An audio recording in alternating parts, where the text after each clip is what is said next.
Hello, in this video we will see how to do mapping. First, we will go to Start Mapping and then click on Product Mapping. After opening Product Mapping, we will click on New. On the New Mapping screen, we will select the instance.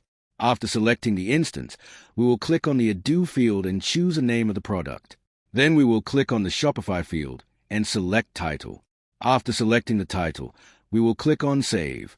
Now, the existing product will be mapped. The current product will be mapped successfully. Next, we will click on the Test button.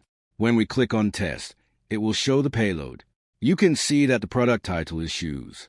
The title of the product we added was Shoes, and the same title is now shown here. We can close this window. If we want to map a Shopify field to another Odoo field, we can select it here. For example, if we want to map the title field to price, we can do that as well.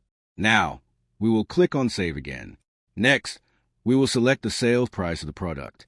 After that, we will select the variant price and choose price because a variant contains a price. After saving, we will test it again. The test will show us the price of the shoes product. Now, the price of shoes is shown in the variants. In the variant section, inventory management is coming from Shopify. The inventory quantity is 0, and the price is $799.